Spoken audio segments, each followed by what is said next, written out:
안녕하세요. 오늘도 사연살롱을 찾아주셔서 감사합니다. 저는 40대 중반의 여성이에요. 올해로 남편과 결혼한 지 15년이 됐네요. 저는 너무 가난해서 매일 끼니 걱정을 해야 되는 집에서 자랐어요. 부모님은 항상 일을 해서 돈을 버느라 힘들었지만 그렇다고 저희 집 형편이 나아지지는 않았어요.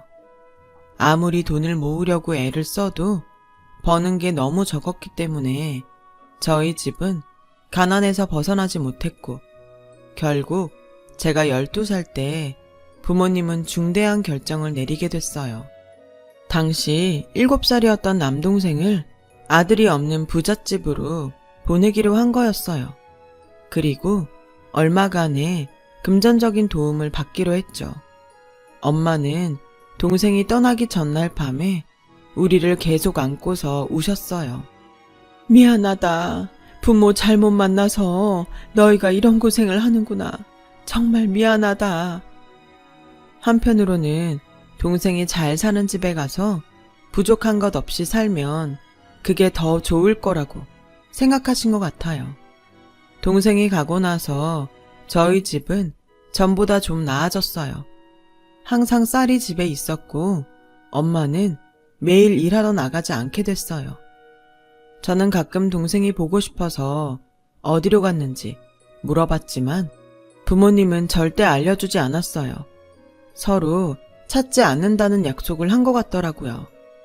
저는 동생을 잊지 않으려고 노력했지만 학교 다니고 공부하면서 가끔 잊기도 했어요. 그럴 때는 동생한테 얼마나 미안했는지 몰라요.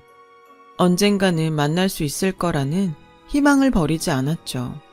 하지만 제가 대학교에 들어가고 얼마 안 돼 부모님이 교통사고로 돌아가셨어요. 결국 동생이 어디로 갔는지 듣지 못했고 이제는 찾지 못할 거라는 생각이 들었죠. 그래도 동생이 어딘가에서 잘 지내고 있기를 매일 기도했어요. 저는 대학을 그만두고 동대문에 작은 가게를 얻어 옷을 팔았어요. 부모님이 빚진 게 있어서 그걸 갚고 나니 돈이 얼마 안 남았거든요. 저는 다시 어릴 때 내일은 밥을 못 먹는 게 아닐까 걱정하던 게 트라우마로 남아서 더는 돈 때문에 전전긍긍하며 살기가 싫었어요. 그래서 악착같이 돈을 벌어서 모았죠. 다행히 제가 만든 옷들이 반응이 좋아서 매출이 점점 늘어났어요. 그렇게 열심히 장사를 하면서 남편을 만나게 됐어요. 남편은 제가 있던 상가에 점포를 몇 개나 가지고 있던 임대업자였어요. 젊은 나이에 성공하다 보니 가게를 하는 사람들 사이에 이런저런 소문도 많았어요.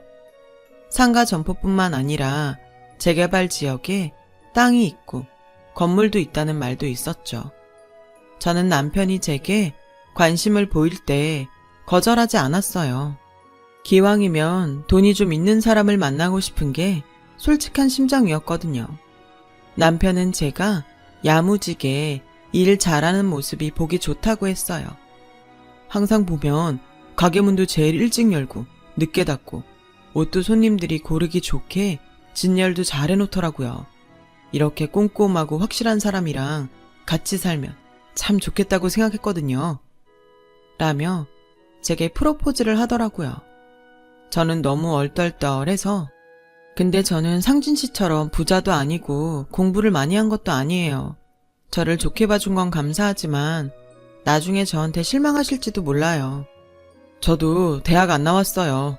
어떻게든 먹고 살려고 일찍부터 일하다 보니 남들보다 빨리 돈을 좀 모은 것 뿐이에요. 저는 수인 씨 지금 모습이 좋아요. 고민이 됐어요. 주변에서는 저런 돈 많은 젊은 임대업자는 바람도 많이 피고 속 많이 썩일 거라면서 말렸죠. 저도 그 생각을 안 해본 건 아니었어요. 하지만 분명 남편을 좋아하는 마음도 컸어요. 그래서 혹시 하는 마음에 할 수 있는 대로 남편 뒷조사를 좀 해봤죠. 그랬더니 따로 만나는 여자도 없었고 금전 관계나 사업도 깔끔했어요. 저는 남편이 제 지금 모습이 좋다는 말을 믿고 결혼을 하기로 했어요. 남편도 일찍 부모님이 돌아가셔서 둘이 사이좋게 손을 잡고 식장에 들어갔죠. 결혼식을 마치고 나서 저는 남편에게 동생 이야기를 했어요. 좋은 일은 아니었지만 어차피 알아야 된다고 생각했거든요.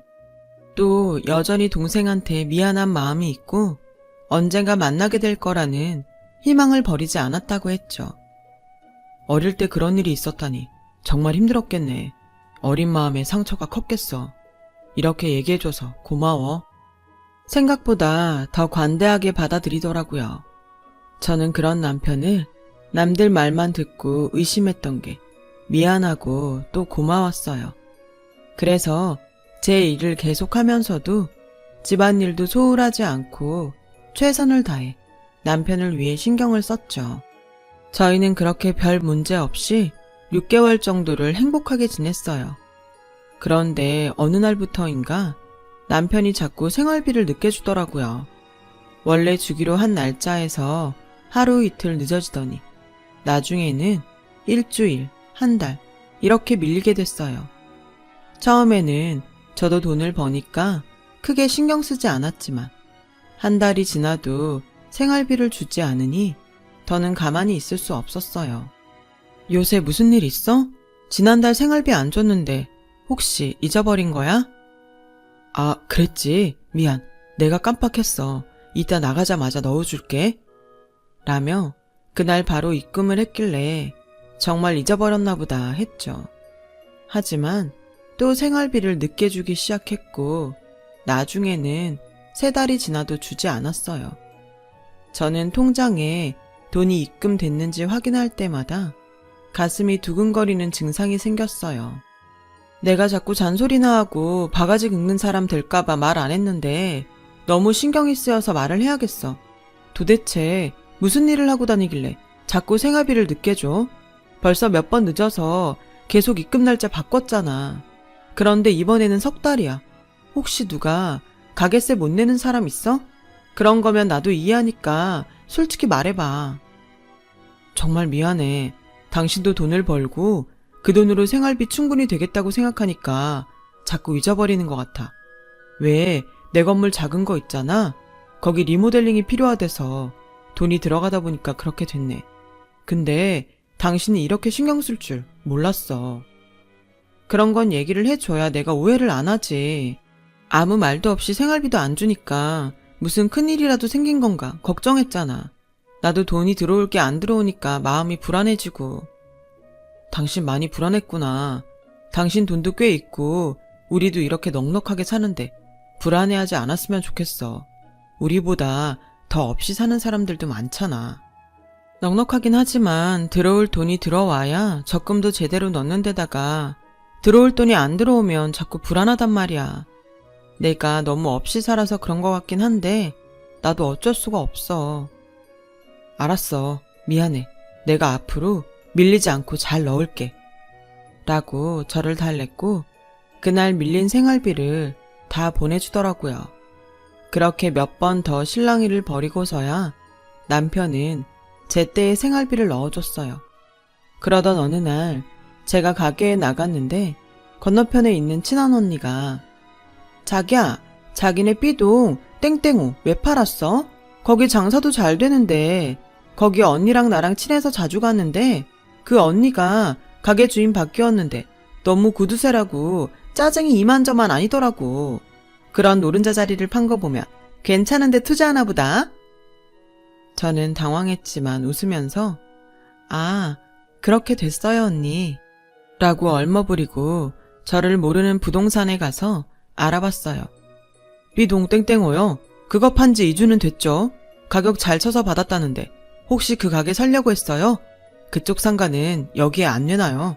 상가 1층에 있는 부동산에서 다 하니까 거기 가서 알아보세요. 저는 알겠다며 인사를 하고 서둘러 나왔어요. 남편은 그동안 저한테 가게에 대해 한마디도 하지 않았어요. 저희가 결혼할 때 약속한 게 각자 용돈을 따로 가져가도 되지만 가게 문제나 큰 돈은 꼭 서로한테 얘기하자고 했거든요. 그런데 이렇게 지켜지지 않는다는 게 너무 실망스러웠어요. 그렇다고 그 가게를 왜 팔았냐고 물어보기도 두렵더라고요.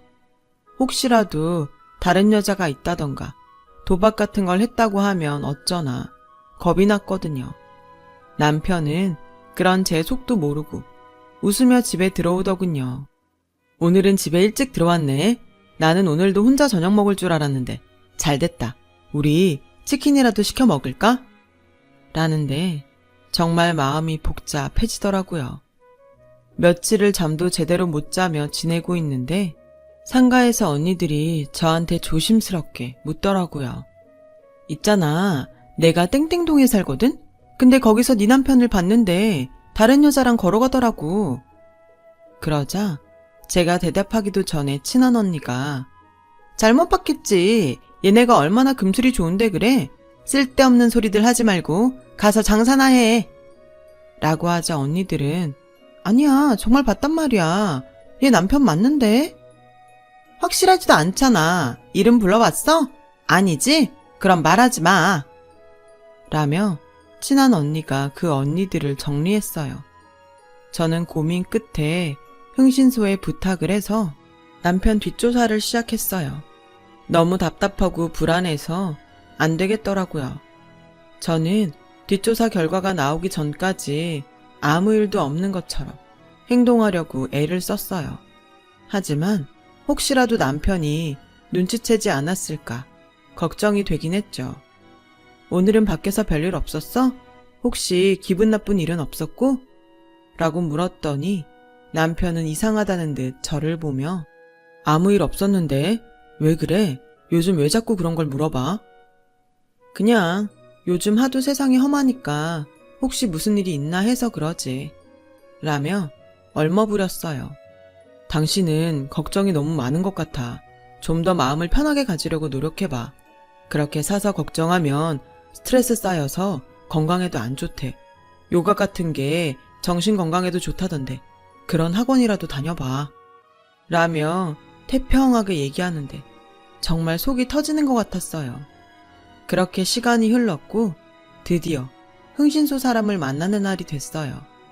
그 사람은 저에게 몇 장의 사진을 전해줬어요. 사진 속 남편은 낯선 동네에 있는 낯선 건물로 들어가고 있었어요. 여기가 땡땡동인데요. 이 집에서 한참 있다가 나오더라고요. 그리고 그 다음 사진에는 남편 뒤로 젊은 여자가 한 명 나오더군요. 여기 뒤에 사진들도 보면 이 여자분하고 같이 여기저기 다니더라고요. 라며 사진들을 쫙 펼쳤는데 마트며 공원이며 가게며 그 여자랑 안 가는 곳이 없더라고요.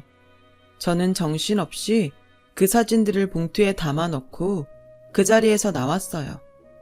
다리는 후들거리고 손은 떨리고 입에서는 침이 바짝 마르더라고요. 결혼 전 상가 언니들이 남편처럼 젊은 나이에 임대업 하는 사람들은 여자도 많고 바람도 잘 핀다고 했던 말이 생각났어요. 저는 그 말이 현실이 된 것 같아서 너무 불안하고 두려웠지만 일단 제가 다시 한번 확인하기로 했어요. 제 눈으로 직접 보기 전까지는 그 무엇도 믿지 말자고 다짐했죠. 하지만 남편한테는 전처럼 대할 수 없었어요. 남편도 제가 냉정해진 걸 느꼈는지 자꾸 제 눈치를 보더라고요. 그리고 자꾸 뭔가 말을 하려다가 말고 그러는 게 아무래도 여자가 있다는 말을 하려는 것 같아서 가슴이 울렁거려서 도저히 같이 있을 수 없었죠.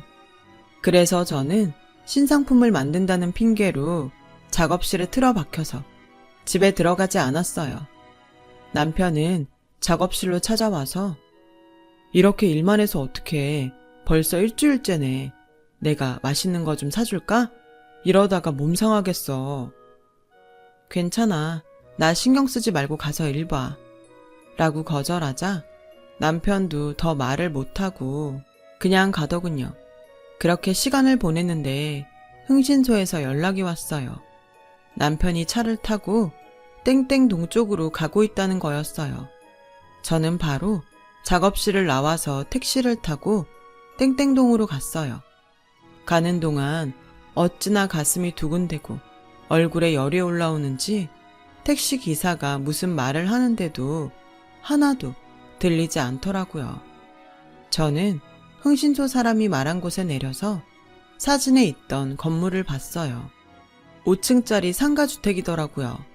그리고 거기에서 남편이 사진 속 여자와 나오는 것을 똑똑히 봤죠. 남편과 여자는 웃으면서 무슨 얘기를 하고 있더라고요. 저는 혹시라도 남편이 저를 알아볼까봐 다른 건물 뒤에 단단히 숨어서 남편과 여자가 어디론가 가는 걸 계속 지켜봤어요. 그리고 두 사람의 모습이 보이지 않게 된 다음에 그 건물 앞으로 갔죠. 1층은 점포들 세를 주고 위에는 사무실과 방이 있는 건물이었어요. 여기서 남편이 저 여자와 산다고 생각을 하니까 말할 수 없는 배신감이 밀려왔어요. 화가 너무 나서 거기 있는 가게 물건들을 다 때려 부수고 싶은 충동이 들었지만 다 꾹 참고 일단 집으로 돌아왔어요. 그리고 방에서 혼자 통곡을 하며 울었죠. 한바탕 울고 난 저는 남편이 오기 전 세수를 싹 하고 아무 일도 없는 것처럼 행동했어요. 저는 그날 이혼하기로 마음 먹고 변호사를 선임했어요. 그리고 필요한 서류들을 차곡차곡 준비해 나갔어요. 결혼한 지 1년도 안 돼서 이혼을 한다는 게 주변에도 너무 창피했죠. 하지만 주변의 충고를 안 들은 제 잘못이니까 어쩔 수 없다고 생각했어요. 그 즈음 남편은 자꾸 저를 보면서 무슨 얘기를 하려고 했어요. 있잖아, 저기 혹시 나한테 할 얘기 없어? 라든가 저기 말이야, 이따 밖에서 좀 볼까? 라며 말을 걸었지만 전 대꾸하지 않았어요. 아무래도 남편도 제가 알고 있다는 걸 눈치챈 것 같았어요.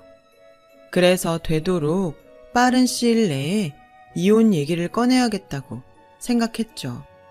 저는 변호사에게 여러 조언을 들었어요. 증거 자료들을 보여주되 원본 말고 복사본들을 보여주라는 말도 하더라고요. 저는 남편이 여자와 찍힌 사진들을 여러 장씩 만들고 남편이 생활비를 늦게 보내줬던 것까지 통장들을 싹 복사해놨어요. 생활비를 안 줬을 때 제 돈으로만 감당했던 영수증들도 전부 모아놨고요. 만반의 준비를 마친 저는 남편에게 얘기 좀 하자고 말을 붙였죠. 그런데 의외로 남편이 먼저 아주 진지하게 내일 당신하고 밖에서 좀 만났으면 좋겠어. 요즘 많이 바쁘고 피곤한 거 잘 아는데 그래도 시간 좀 내줘. 그래, 나도 할 말 있었는데 잘 됐네. 근데 굳이 밖에서 만나야 돼? 그냥 집에서 얘기하면 되지. 라고 하니 남편은 내가 잠깐 어딜 갔다 와야 돼서 그래. 어딜 갔다 오는데 중요한 데야? 나랑 얘기한 다음에 가도 되잖아. 그게 꼭 먼저 가야 되거든. 내일 만나서 다 얘기할게. 꼭 만나야 될 사람이 있어. 라는데 드디어 때가 왔구나 싶더라고요. 저는 밤새 남편이 그 여자를 데리고 오는 거면 어쩌나 걱정이 됐어요. 그래서 결국 남편 뒤를 밟아서 두 사람이 만날 때 내가 먼저 나서야 되겠다고 결심했어요. 남편이 그 여자를 제 앞에 데려와서 이야기할 걸 생각할까봐 겁도 났고 화가 나고 자존심도 상했거든요. 다음날 남편은 아침을 먹고 이따가 약속한 카페에서 봐. 나 금방 갔다 올게.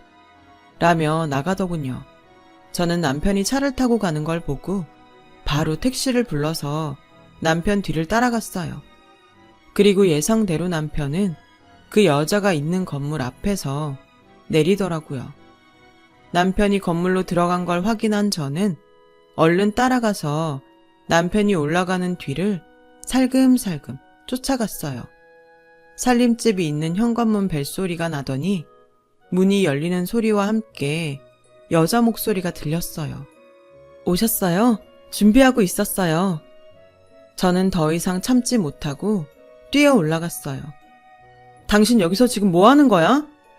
라고 하자 남편도 놀라서 당신 여길 어떻게 알고 왔어?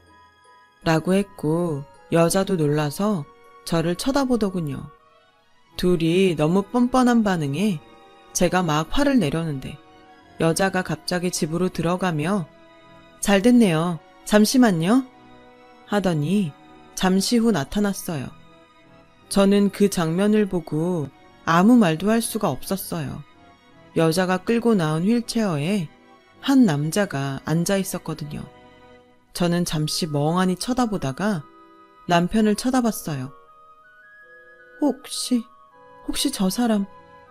제 목소리는 점점 떨렸고 남편은 제 손을 가만히 붙잡고 말했어요. 인사해. 당신 동생이야. 그 남자는 어릴 때 부잣집 양자로 갔던 제 동생이었어요. 모습은 많이 변했지만 얼굴 군데군데 어릴 적 느낌이 남아있더라고요. 동생은 저에게 안녕, 너무 오랜만이네 누나 라며 인사를 했고 저는 그만 눈물이 왈칵 쏟아지고 말았어요. 남편은 제 어릴 적 얘기를 듣고 그때부터 백방으로 수소문을 해서 남동생을 찾아다녔다고 해요. 그래서 결국 남동생을 만났는데 허름한 단칸방에 누워서 꼼짝도 못하고 있었다는 거였어요. 동생은 부잣집 양아들로 가서 처음에는 잘 살았다고 해요. 그런데 고등학교 때 양아버지 사업이 망하고 잠적했고 동생은 양어머니와 먹고 살기 위해서 공사장 막노동을 하게 됐다는 거였어요. 그러다가 지금 옆에 있는 여자와 결혼도 하게 됐고요. 하지만 작년에 공사장 높은 곳에서 떨어져서 여러 번 수술 끝에 목숨은 건졌지만 다리를 못 쓰게 돼서 완전히 절망하며 지냈는데 남편이 찾아왔다는 거였어요. 난 처음에 무슨 사기꾼인 줄 알았어. 근데 누나하고 결혼식 한 사진도 보여주고 자기 가게들 등본도 떼오더라고. 남편은 동생네가 아내의 편의점 아르바이트로 먹고 사는 걸 보고 생활비를 대주고 그 많은 빚을 다 갚아줬다는 거였어요. 얼마 전에는 여기 집을 사서 동생한테 편하게 싹 리모델링을 하고 제 올케한테 카페를 내줬는데 그러느라 생활비가 늦었고 상가도 판 거였더라고요. 동생은 눈시울을 붉히며 어릴 때 그 집으로 보낸 게 날 버린 거라고 생각해서 누나만 부모님 사랑을 독차지하고 사는 것 같아서 화도 났었어. 내가 만약 그 집에 가지 않았으면 이렇게 다칠 일도 없었을 것 같았거든. 라며 울먹였어요. 동생의 아내도 옆에서 눈물을 닦으며 아주버님이 이 사람 병원도 데려가서 재검사 받게 해주셨어요. 수술도 다시 받고 꾸준히 재활치료하면 좀 더 나아질 수 있대요. 라는데 정말 뭐라고 해야 할지 모르겠더라고요. 저는 눈물을 흘리며 우리 뭐든 다 얘기하자고 했잖아. 근데 왜 말 안 했어? 혼자서 이걸 다 하느라 얼마나 속을 태웠을 거야. 라며 괜히 원망스러운 말을 했죠. 처남이 절대 알리지 말라고 하더라고.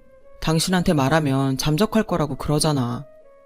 라고 하자 동생은 그때는 정말 누나를 못 보겠더라고. 그리고 나는 이렇게 비참한데 누나는 잘 먹고 잘 산다고 하니 한편으로는 좋으면서도 한편으로는 화가 났어. 내가 속 좁게 군 거지. 미안해 누나. 누나 잘못도 아닌데. 저는 동생과 끌어안고서 같이 통곡을 했어요. 옆에서 올케와 남편도 울고 있더라고요.